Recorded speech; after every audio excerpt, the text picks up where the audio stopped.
Hey, so I want to talk to you guys about Kane losing his mask and why this was probably one of the best things that they ever done on WWE TV, even though I disagree with how it all came about. Okay, so the first thing we need to realize is we need to analyze Kane. So Kane as a character was created.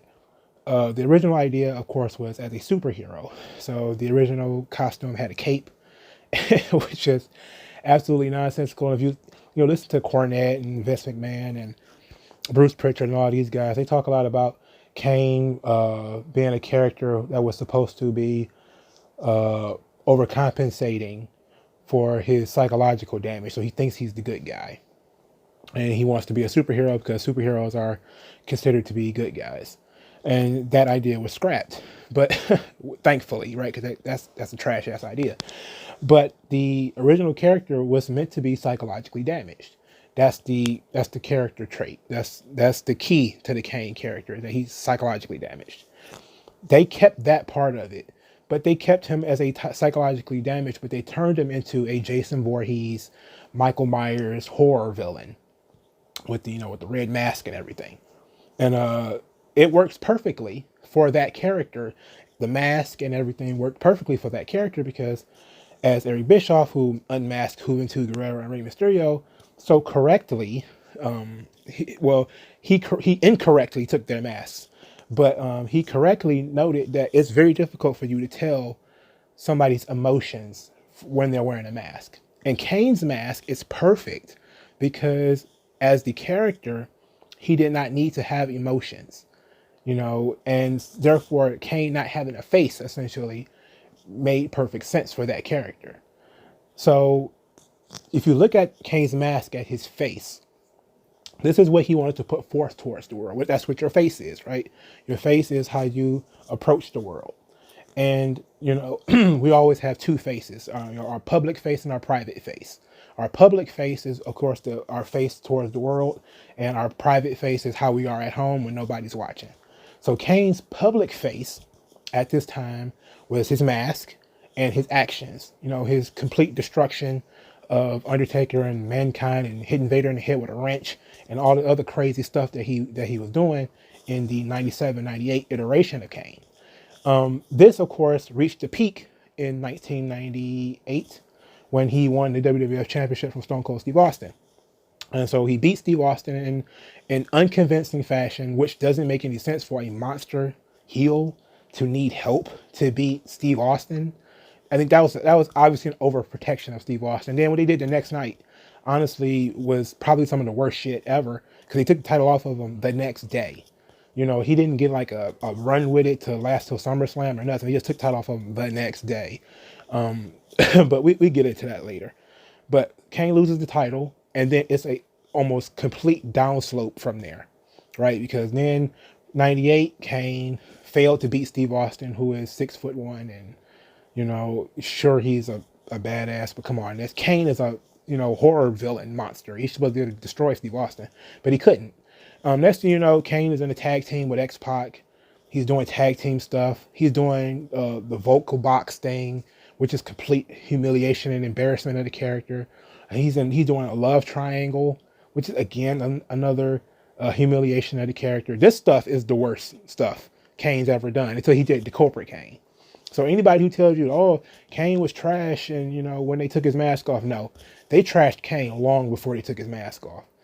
Okay, and that's the point of this video, is me telling you Kane was shit upon long before they took his mask.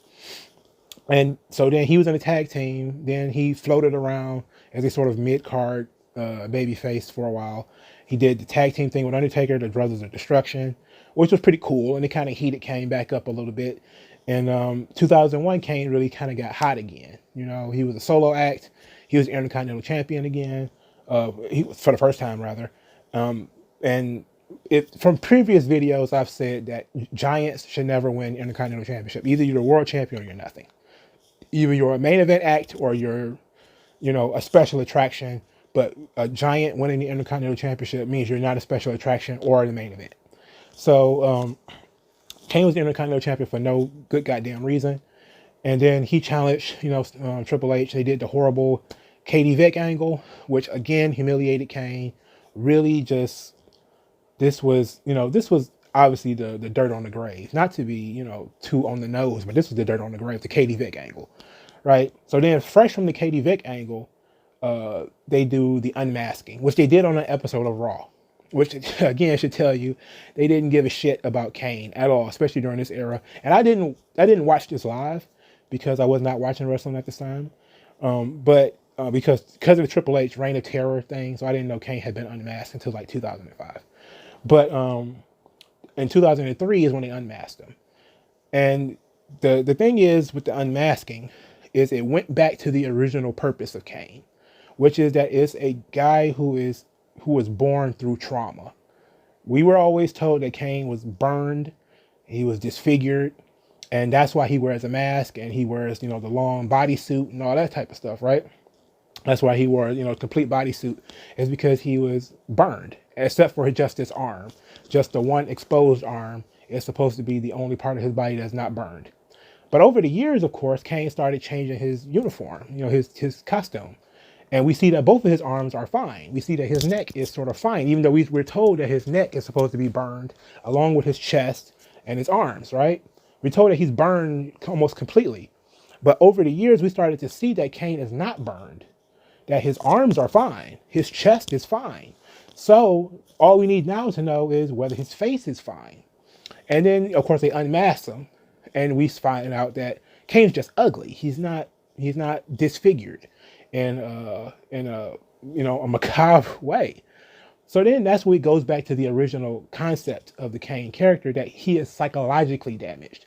A lot like Doctor Doom from the Fantastic Four series, where sometimes Doctor Doom is vain, and that's why he wears this mask so that, nobody can ever hit him in the face or something like that. Or sometimes Doctor Doom's mask is welded to his face. But other times it's just that Doctor Doom is psychologically reliant upon his mask, and he could remove it whenever he wants. He just chooses not to. But this is a changing of Kane's public face and his private face, but it also is a drastic change in character, in so much that the Kane character has been reborn. It went back to his roots. The roots of the Kane character is psychological trauma equals an explosion of violence and being an absolute badass. And that's what the Kane character went back to. When they took his mask off, he destroyed Rob Van Dam, who was his tag team partner at the time. He destroyed Shane McMahon. He destroyed Linda. He just went around just, beating the shit out of people.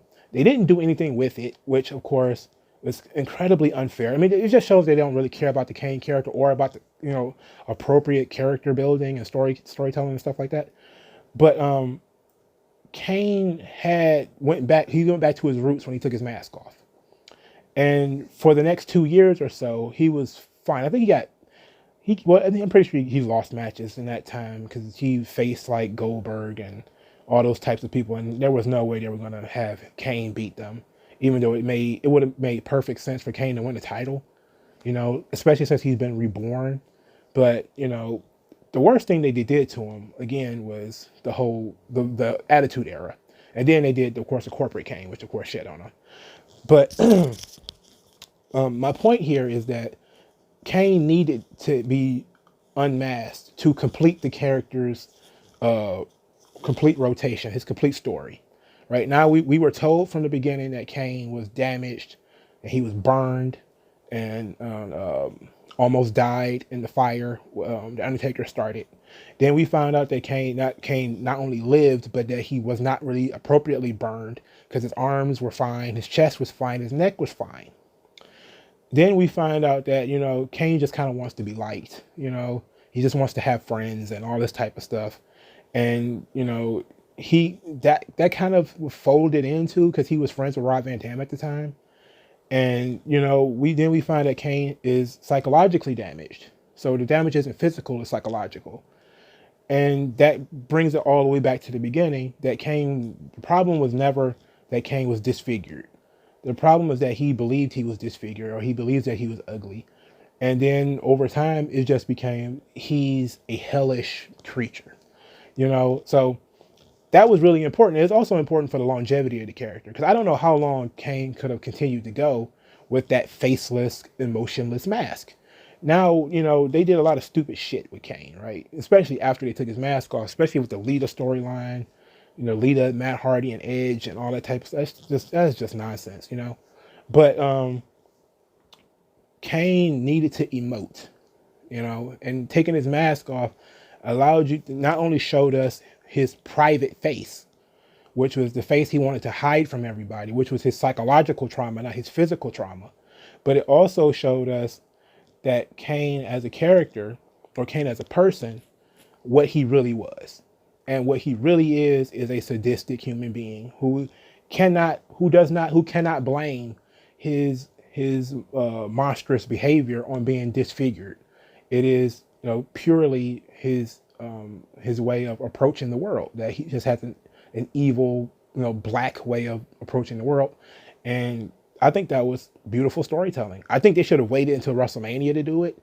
That, maybe Kane unmasking at WrestleMania would have been a good moment. And I think that's part of why it was so bad. Not just because they took his mask off on a random episode of Raw, but also Triple H, who was like out of shape at the time, during his reign of terror, with God knows Triple H didn't need another fucking push. Right? It just didn't make any sense. You could have built that up, and goes to show that they didn't really care about Kane because they didn't put any effort into it. And you would think that Kane, putting his mask on the line at WrestleMania or SummerSlam or something like that would have been a bigger deal, but they chose to just do it on a random episode of Raw, which of course leaves a bad taste in everybody's mouth, and why everybody says it's so bad. But if you would have put in some effort into it and maybe told the story of, the importance of Kane's mask, then it would have been, not just, well, it looks cool, but also that he kind of needs it, it was kind of, like I said, it was his public face. It was, how everybody came to know him and came to appreciate him. And that's how his friends saw him. They saw him in this emotionless, faceless mask, and now that he's removed it, he has to show the world who he really is. And people didn't really like who he really was. Okay, so what do you guys think? Like, share, and subscribe. I know people are going to tear me apart. They say, oh, Kane should have kept his mask. Let me know why in the comment section. I'll talk to you guys later. Peace.